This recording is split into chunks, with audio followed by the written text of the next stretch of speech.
Vamos entonces esta mañana, hermanos, a empezar nuestra enseñanza. Y de manera muy especial yo quiero darles la bienvenida a ustedes a esta nueva serie, al cual he llamado El Reino de Cristo.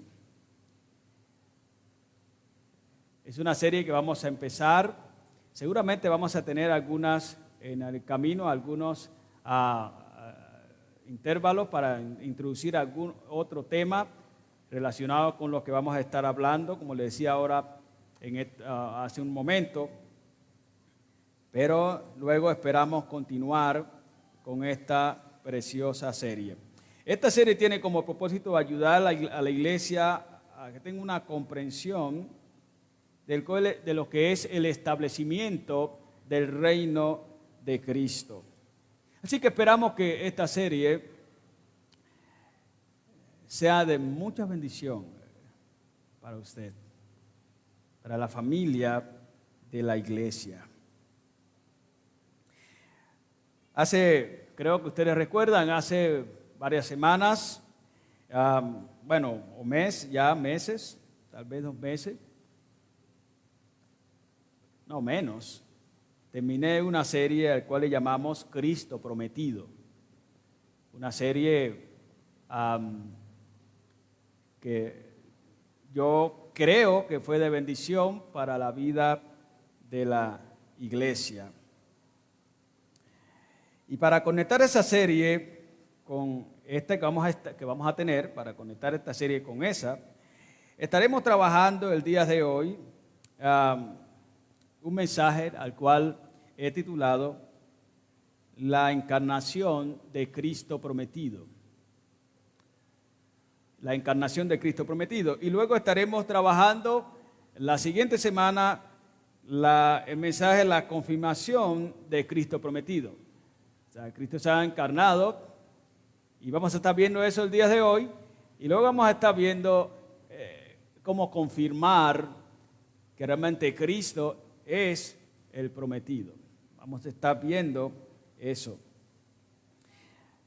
Entonces, estimados hermanos, comencemos pues esta mañana con nuestro primer mensaje llamado La encarnación de Cristo prometido.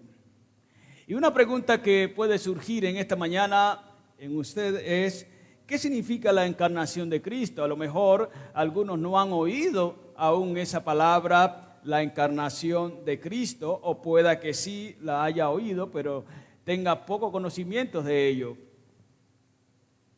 Cristo se encarnó, sí. ¿Qué significa eso, que se encarnó? La encarnación de Cristo significa que Cristo ha venido a la tierra en forma humana, en forma, escuche bien, humana. La palabra por sí significa literalmente el acto de ser encarnado.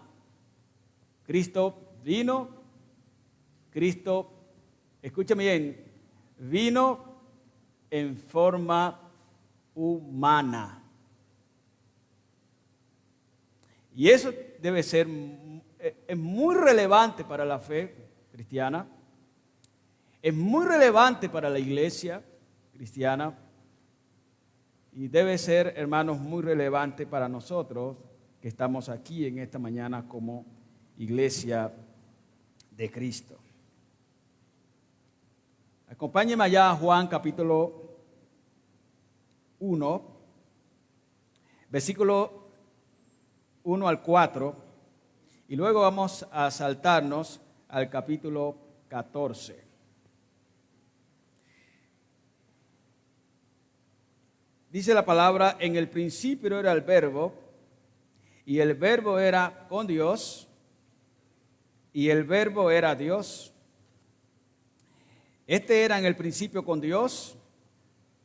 Todas las cosas por Él fueron hechas, y sin Él nada de lo que ha sido hecho fue hecho. En Él estaba la vida, y la vida era la luz de los hombres. Y el 14 dice, aquel Verbo fue hecho carne y habitó entre nosotros, y vimos su gloria, la gloria como del unigénito del Padre, lleno de gracia y de verdad.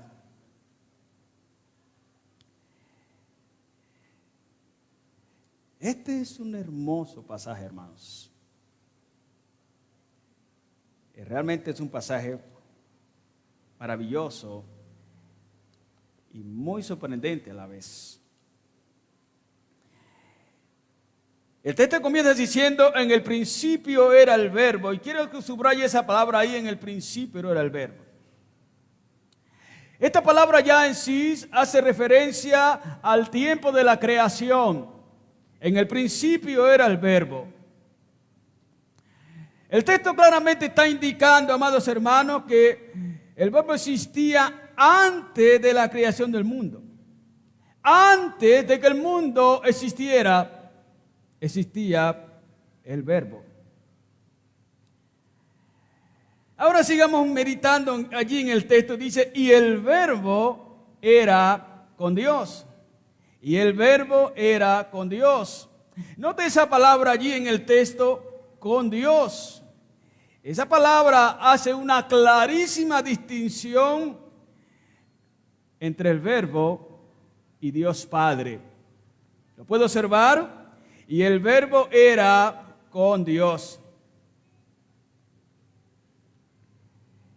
Esta realmente es la razón, hermano, principal por la cual debemos hacer esta distinción aquí en el texto, entre lo que es la primera y la segunda persona de la Trinidad. Juan lo está haciendo aquí. Con claridad la Biblia está haciendo una distinción entre el Padre y el Hijo. Y esto que estoy diciendo aquí, al cual Juan está exponiendo en el texto, hermano, es un dolor de cabeza para el movimiento pentecostal unitario. Ellos no pueden hacer una distinción entre el Padre y el Hijo. Entonces ellos, como no pueden hacer una distinción, lo que tienen que decir es que en el pasado existía el Padre, y dicen entonces Dios existió como Padre, y luego existió como Hijo, y luego existe como Espíritu Santo. Ellos quiebran la Trinidad, ellos quiebran, hermanos, la unidad misma de Dios. Ellos destrozan esta gran doctrina expuesta en las Escrituras. Ellos realmente hacen un daño a la fe evangélica. Ahora la palabra con, usted puede verla allí, no solo describe una distinción entre el verbo y el Padre, sino también expresa la idea de una relación, escucha bien, una relación muy cercana, una relación íntima, una relación personal con Dios Padre. Al mismo tiempo que hay una distinción, podemos ver con claridad que a su vez hay una relación cercana, pero muy cercana, con, y el verbo era con Dios. Y también, y nos sigue diciendo el texto, y el verbo era Dios. Y subraya esa palabra allí, y el verbo era Dios. Aquí Juan está usando la palabra verbo, logo, palabra, para referirse a quién. Nada más y nada menos, amados hermanos, referirse a Jesús, el Hijo de Dios. Y el verbo era Dios. Con esta afirmación, claramente vemos que Juan cautiva enfáticamente a toda la gente que le está escuchando, a toda la gente que le va a oír, a toda la gente que va a leer el Evangelio. Juan, aquí, amados hermanos, enfáticamente muestra que Jesús es Dios. Jesús es Dios. Él prosigue diciendo, y el verbo era Dios. ¿Lo puede ver? Amados hermanos, esta es la afirmación más clara, una de las más claras, si no la más clara, una de las más claras con respecto a la deidad de Jesucristo. Aquí está. Juan nos está diciendo que Juan no está diciendo que Cristo es el Padre. No, eso no es lo que Juan está diciendo. Él no está diciendo que Cristo es el Padre. El Padre entonces no es el Hijo. Y el Hijo entonces no es el Padre. Cada uno es totalmente Dios, pero a su vez, cada uno es distinto al otro. ¿Lo puede ver? Cristo es Dios como lo es el Padre, pero Él no es el Padre, ya que es enviado por el Padre. Allí está. Hermanos, Cristo es Dios.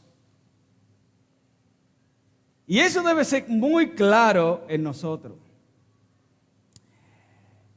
En verdad, hermanos, esta doctrina tal vez es fácil de transmitirla, pero un poco complejo en entenderla. El catecismo de Westminster dice: hay tres personas en la divinidad: el Padre, el Hijo y el Espíritu Santo. Y estos tres son un Dios, lo mismo en sustancia, igual en poder y gloria. Escuché en cierta ocasión o leí que a un niño le preguntaron: ¿cuántos dioses hay? Y el niño responde: uno. ¿Cómo sabes eso? Dicen al niño. Y él dice: porque solo hay espacio para uno, porque Él llena el cielo y la tierra. No hay sino un solo Dios que realmente exista. El niño lo tenía claro. El niño lo tenía claro. Cierto teólogo, hablando de esto, dijo: cuando decimos que son personas distintas, no queremos decir que la una está separada de la otra, como lo estaría una persona humana de las demás. Ellas son un solo Dios. Su forma de existir en una sola sustancia es un misterio.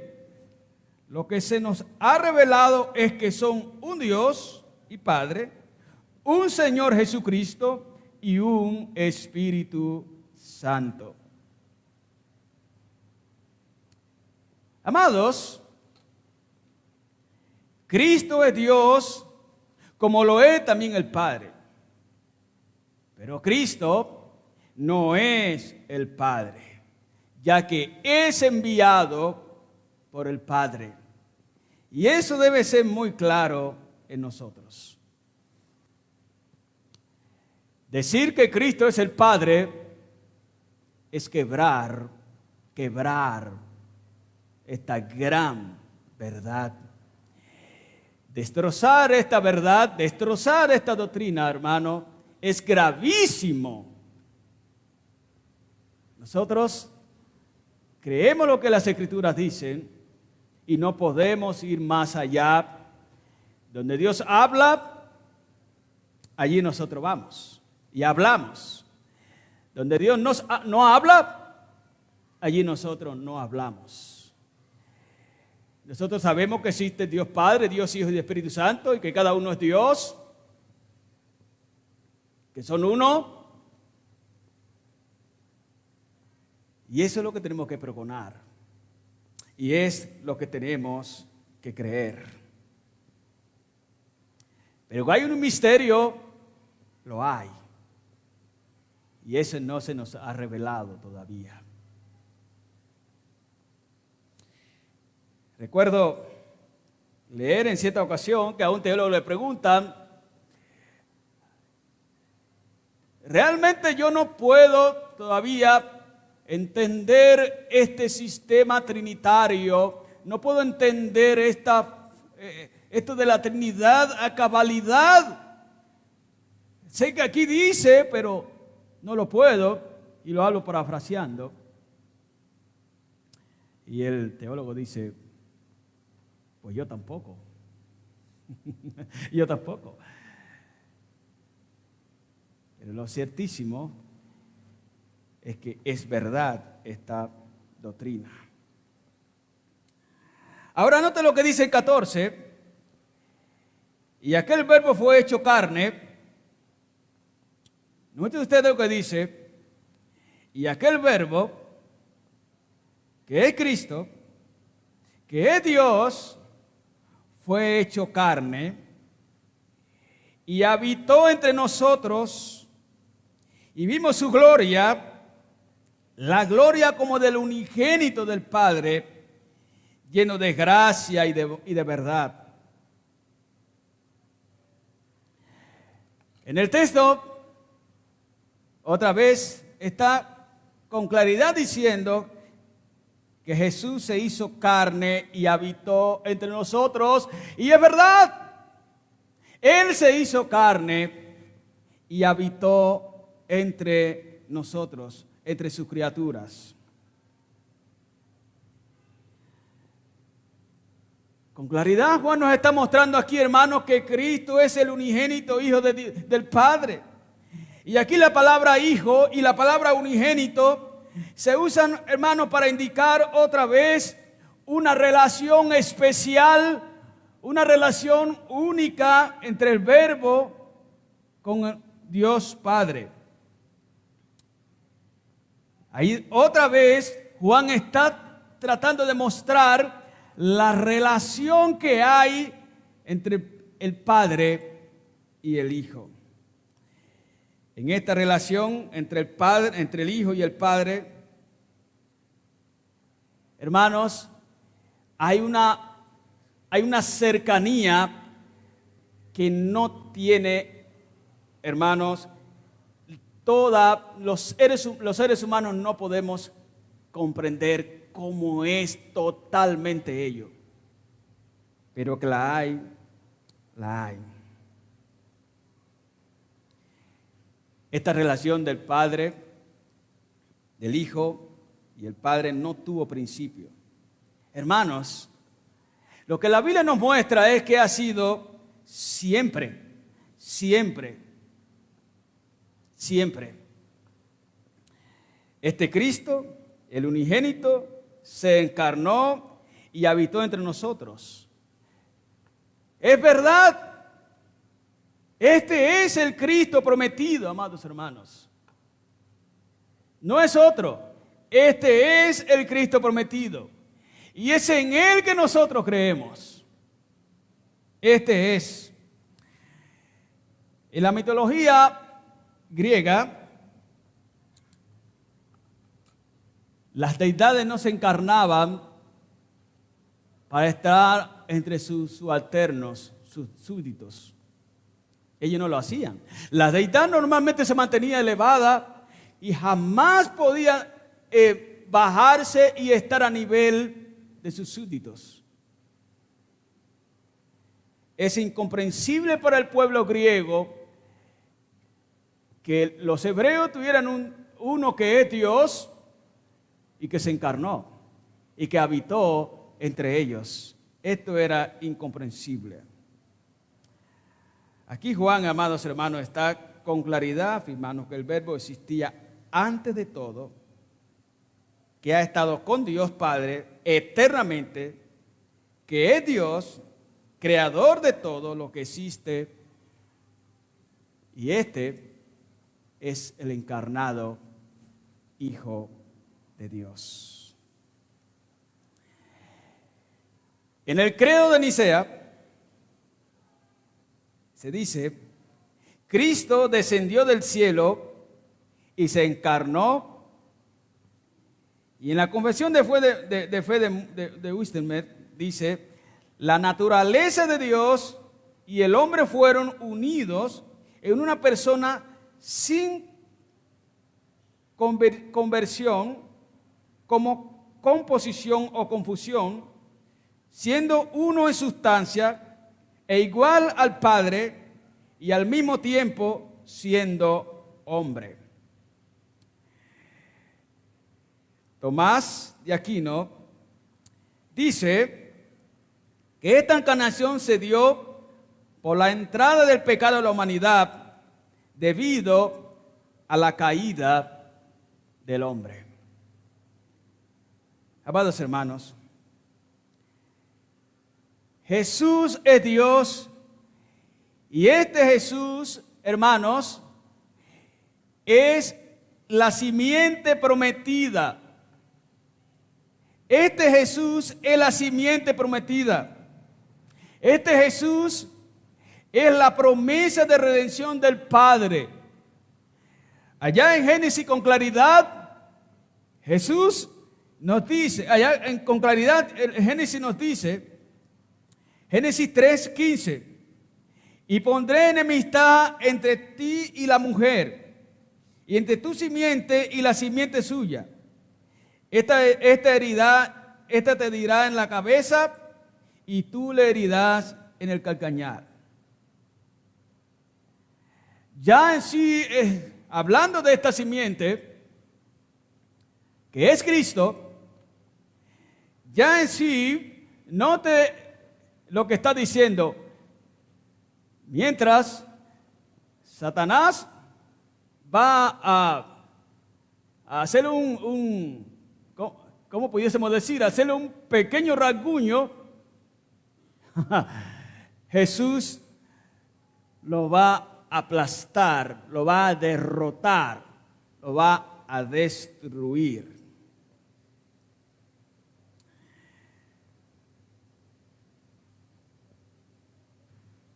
Este te irá en la cabeza y tú le dirás en el calcañar. ¿Notó lo que dice allí?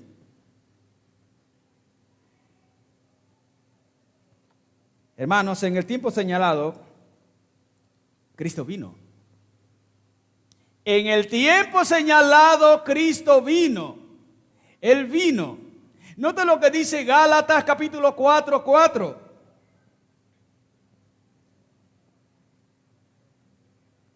Pero cuando vino el cumplimiento del tiempo, Dios envió a su Hijo, nacido de mujer, nacido bajo la ley. Amados hermanos, lo que dice Gálatas es muy impresionante para el cristianismo y difícil de asimilar. Es sorprendente que Cristo prometido, el creador del mundo, sea concebido en una matriz. Esto es muy difícil de comprender. Es difícil de comprender que sea concebido en una matriz, nazca en los brazos de sus propias criaturas y respire su propio aire. Esto es muy difícil de comprender. Es muy difícil de comprender que ahora ande como un niño pisando su propio suelo. Esto es difícil de asimilar. Oh, mis estimados hermanos, es aún más difícil, más sorprendente, hermanos, la experiencia del nacimiento de Jesús. Muy difícil que este Cristo, el prometido, no haya nacido en un palacio. Si es el Cristo prometido, que lo es, ¿cómo es que no nació en un palacio? No nació en un palacio, sino que nace en un establo. Lucas 2:7. ¿Cómo asimilar esto? Nació en un establo. Muy difícil de asimilar que ande en el mundo humilladamente como un habitante más. El Cristo, el prometido, el real, el verdadero Dios, el Dios encarnado, andando como un habitante más en este mundo, no es fácil de asimilar. No es fácil de asimilar que el Dios vivo, el encarnado, ahora no solamente ande como un habitante más en esta tierra, sino que ande sin lujo, ande pobre, caminando las calles de tierra, y allí calles polvorientas, suelo, terreno, barro que él mismo hizo.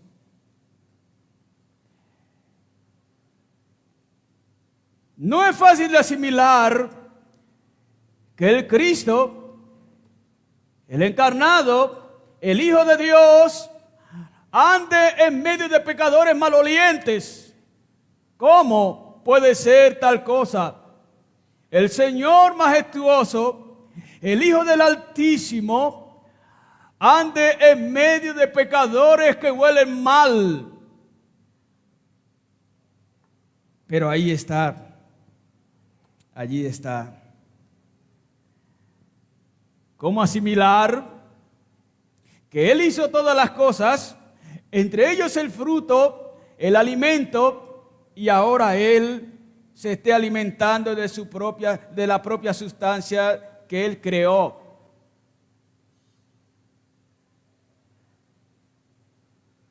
No es fácil de asimilar, pero es así. Es el Cristo. Oh, mis estimados hermanos y amigos que están esta mañana aquí, es aún mucho más sorprendente, pero mucho más sorprendente y difícil de asimilar la forma en que el Cristo vino. ¿Cómo fue que vino mi Cristo el Salvador? Filipenses capítulo 2, 6 y 7 nos dice cómo vino. Fíjese usted lo que dice, el cual, siendo en forma de Dios, no escatimó el ser igual a Dios como cosa que aferrarse, sino que se despojó de sí mismo, tomando forma de siervo, hecho semejante a los hombres. ¿Lo puedes ver? El texto está indicando con claridad que nuestro amado Cristo, nuestro amado Salvador, tomó la forma más vil de todas las formas, tomó la forma más humillante de todas las formas, tomó la forma de, hermanos, la más baja. Nuestro Cristo, el Hijo de Dios Altísimo, no tomó la forma de un rey,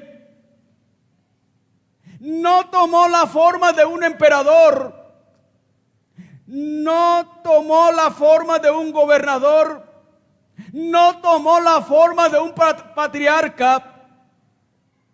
No.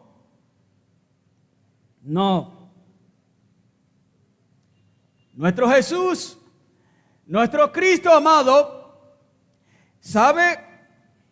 Puso a un lado su divina majestad.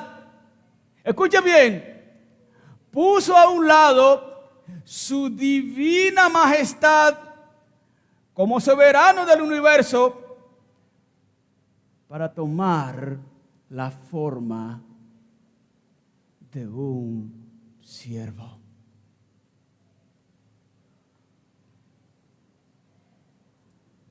Meditad, iglesia, en esto. Tomó la forma de un dulo. Tomó la forma de un esclavo. Así lo hizo. ¿Saben? Y como si fuera poco, para completar, hay un hecho mucho más sorprendente. O no digamos mucho más sorprendente. Digamos un hecho muy aterrador, pero muy aterrador. Y es la falta de fe de la humanidad al no creer en la encarnación de Cristo. La gente no cree en la encarnación de Cristo. Muchísima gente no cree en la encarnación de Cristo. Es un misterio, esto lo sabemos. Lo sabemos que es un misterio. Pero sabe, es aterrador que la gente no crea en la encarnación de Cristo. En esta doctrina, en esta verdad, sucumben todas las sectas. En su totalidad, sucumben aquí.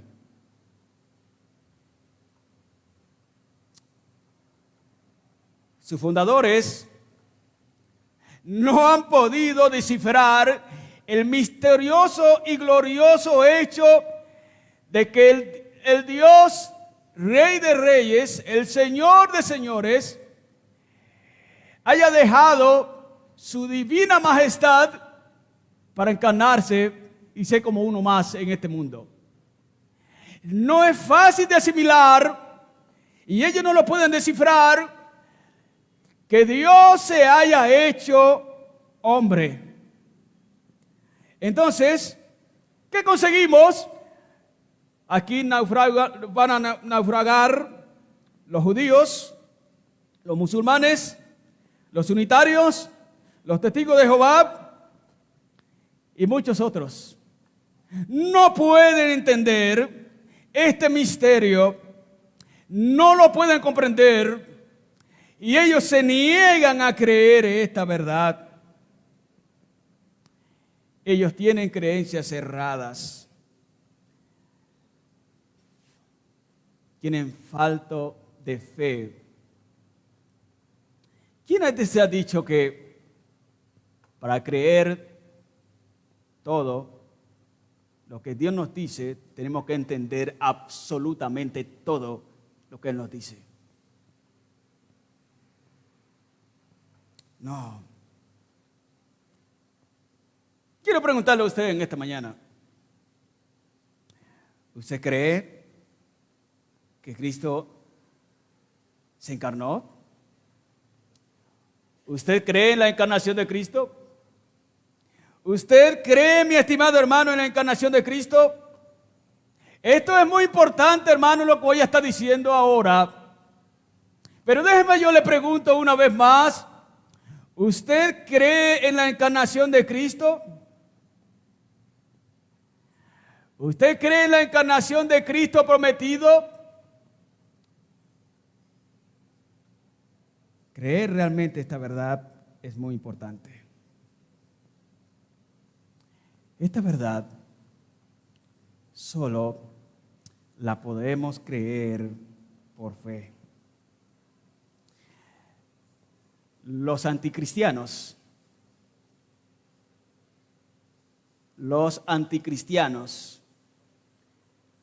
son los que no pueden creer esta verdad.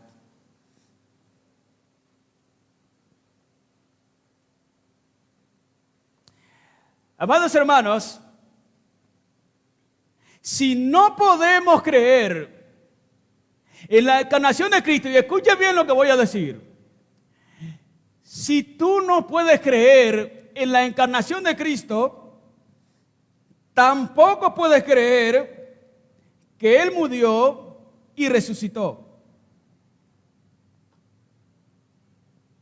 ¿Estás entendiendo lo que estoy diciendo?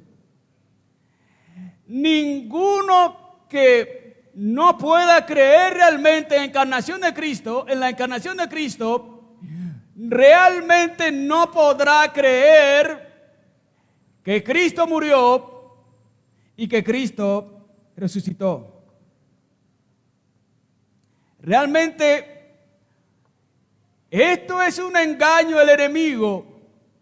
Con esto, en no creer esta verdad, lo que el enemigo busca es invalidar la victoria de Cristo en la cruz.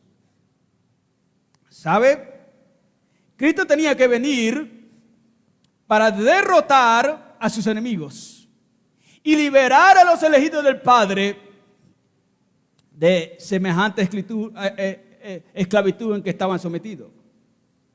¿Sabe usted cuáles son los 3 enemigos de Cristo? Los 3 enemigos de Cristo, el cual Él vino a derrotar.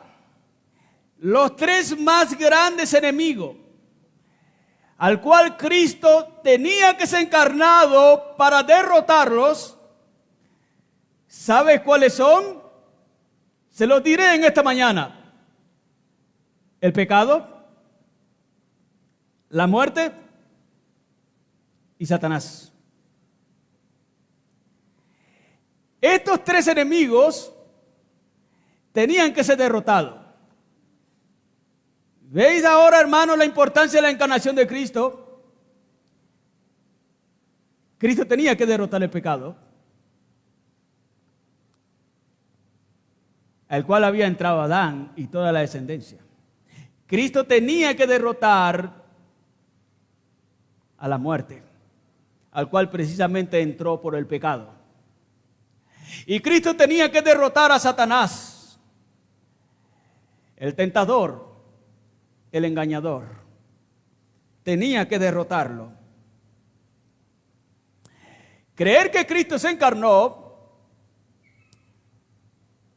es creer que Cristo vino en forma humana, y es creer que allí, entonces, allí en la cruz, iba a morir para derramar su sangre por los elegidos del Padre, y con su sangre los limpiaría de todo su pecado.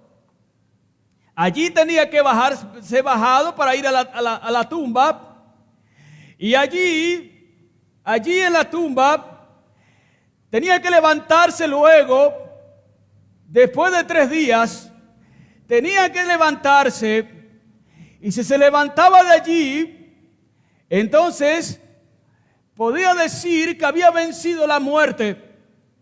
Si Cristo no se levantaba de allí, no se podía pregonar la victoria de Cristo sobre este enemigo que es la muerte.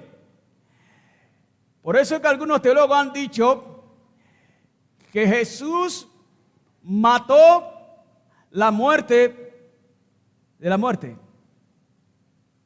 Él tenía que matar la muerte, tenía que derrotarla, y eso fue lo que hizo.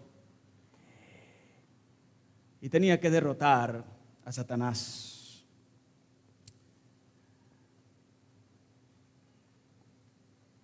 ¿Sabe? Juan capítulo 4, versículos 2 y 3 dice: en esto conocer el Espíritu de Dios. Todo espíritu que confiesa que Jesucristo ha venido en carne es de Dios. Y todo espíritu que no confiesa que Jesucristo ha venido en carne no es de Dios. Y este es el espíritu del anticristo, el cual vosotros habéis oído que viene y que ahora ya está en el mundo. Ya está. Hermanos, el espíritu anticristiano, el espíritu del anticristo, el engaño del anticristo ya está. y está circulando por todo el mundo, ya está. Hermanos, no creer esta verdad es negar al Cristo que ha sido encarnado, es negar que la simiente se encarnó, es negar que la simiente prometida realmente es y vino para rescatar a los elegidos. Amados hermanos, esta es una verdad ciertísima al cual cada uno de ustedes como iglesia y yo incluido debemos creer. Si creemos que Cristo ha venido, si creemos que Cristo es la simiente prometida, si creemos que Él se encarnó, si creemos que Él murió, si creemos que Él fue a la cruz, si creemos que Él fue sepultado, si creemos que Él derrotó a Satanás, amados hermanos, estamos creyendo la verdad y una de las verdades, si no la más importante, hermanos. ¿Y qué es si no la más importante? La más importante de la fe cristiana. Aquí no debe haber dudas, amados hermanos, en ninguno de ustedes. El Cristo prometido ha venido, se ha encarnado, habitó entre nosotros, fue a la cruz, fue a la tumba, resucitó y está vivo. Y entonces, hermanos, fue la derrota de Satanás. Satanás está derrotado. Satanás está derrotado. Crean ustedes, amados hermanos, Satanás ha sido derrotado. Satanás ha sido derrotado. Y Cristo vive. Cristo vive. Cristo es real. Cristo es nuestro Señor. Cristo ha regresado a su trono. Y ahora nosotros lo esperamos, sus hijos. Lo esperamos aquellos que hemos creído en Él. Lo esperamos. Él vendrá por segunda vez, pero ahora viene para destruir, escuche bien, para juzgar a todos los que no creen en Él. Y es ahí la sentencia final. Venid benditos de mi Padre, heredad el reino preparado para vosotros de la fundación del mundo. Así le dirá a sus elegidos, pero también tendrá que decirle a los demás, aquellos que no creyeron en Él, apartados de mí, malditos al fuego eterno, preparado para el diablo y sus ángeles. Tendrá que decir así. Esa es su sentencia. ¿Ha creído usted en Cristo? Usted me dirá sí, pero ¿en cuál Cristo ha creído? ¿En el Cristo prometido? ¿En el Cristo que se hizo hombre? ¿En el Cristo encarnado? ¿En el Cristo que fue a la cruz? ¿En el Cristo que fue a la tumba? ¿En el Cristo que resucitó? Este es el Cristo verdadero. Lee la 1 Corintios 15. Este es el Evangelio de Cristo. Este es, hermanos, el Evangelio de Cristo. Si creemos que Cristo es, si creemos que Cristo murió, que Cristo fue sepultado y que Cristo resucitó, si creemos en este Cristo, estamos creyendo en el Cristo verdadero, en el Cristo real, en el único verdadero Señor y Dios. No creer en este, hermanos, es no creer verdaderamente en Cristo, el verdadero Cristo. Algunas personas creen en Cristo, pero no en este. Los más llamados testigos de Jehová dicen que creen en Cristo, pero dicen que este Cristo es un Cristo pequeño, es un Dios.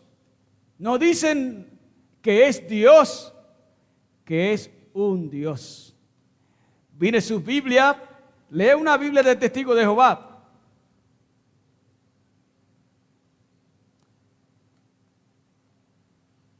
Dicen, y el verbo era un Dios. Un Dios. No. Y el verbo era Dios. Él es Dios.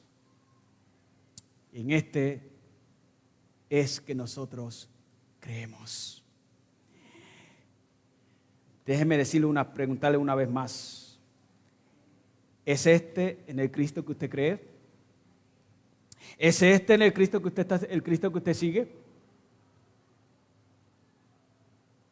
Este es el único camino al Padre. Este es el único camino al Padre. Este es el único Cristo verdadero. Solamente Él es el camino. Solamente Él es la vida. Solamente Él es la vida. Solamente Él es la verdad. Solamente Él es la verdad. Nadie más es la vida. Nadie más es la verdad. Solamente este es el único Salvador. Y no hay nadie más, hermanos. No creer en este, hermano, no creer en este Cristo, es no creer en el verdadero Cristo. Y si usted está aquí en esta mañana y cree en un Cristo diferente a este, yo tengo que decirle hoy con toda sinceridad, usted va camino al infierno y tiene una opción, y es que hoy crea en este Cristo verdadero y le siga. Crea en Él, se arrepienta y le siga. Amén. No hay otro Cristo. No hay otro Cristo. Hay un Cristo, el único verdadero, y es este. Cualquier otro que sea enseñado, que sea predicado distinto a este, no es el verdadero Cristo. No es el verdadero Cristo. Y si lo sigue usted, va al infierno. Creed en este Cristo. Parker, en su libro Hacia el conocimiento de Dios, dijo: la encarnación constituye en sí mismo un misterio insondable, pero le da sentido a todo lo demás del Nuevo Testamento. Amados, esto es una de las cosas más importantes que usted debe definir en su vida. ¿Creen en este Cristo o no cree? La humanidad, se dice que hay muchas religiones. Escuche bien, se dice que hay muchísimas religiones.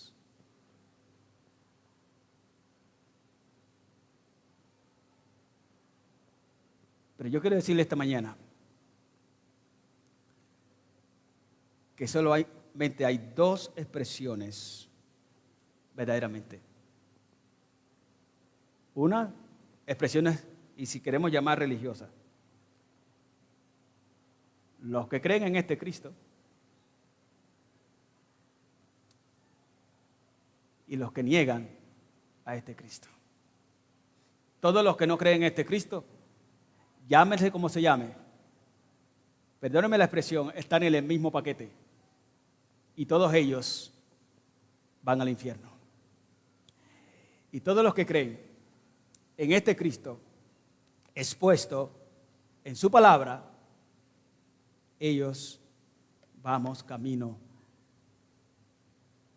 a vivir eternamente con Dios en la eternidad. Permíteme concluir en esta mañana diciendo que hemos visto que Cristo es el prometido por el Padre. Es la simiente de Eva. Es Dios encarnado. Está entre nosotros. Dios Padre ha cumplido la promesa de enviar a Cristo, la simiente de la mujer. Es el que puede y podría aplastar a Satanás y restaurar del estado en que quedó la humanidad caída. Este Cristo es el verdadero Cristo. Yo quiero invitarle hoy a que creamos en Él. Creamos solamente en Él y sigámosle. Amén. Soberano Dios, gracias. Gracias por tu verdad. Gracias por tu palabra. Gracias. Para nosotros como iglesia es sumamente importante esta verdad. Este es el Cristo verdadero. Oh Señor, gracias. Gracias por salvarnos, por rescatarnos donde estábamos. Hoy tenemos vida en Cristo. Recibe, Señor, toda alabanza y toda adoración, oh Dios. Tú eres bueno, Señor, y para siempre es su misericordia. En el nombre de Jesús oramos. Amén. Amén. Cristo vive, hermanos. Cristo vive.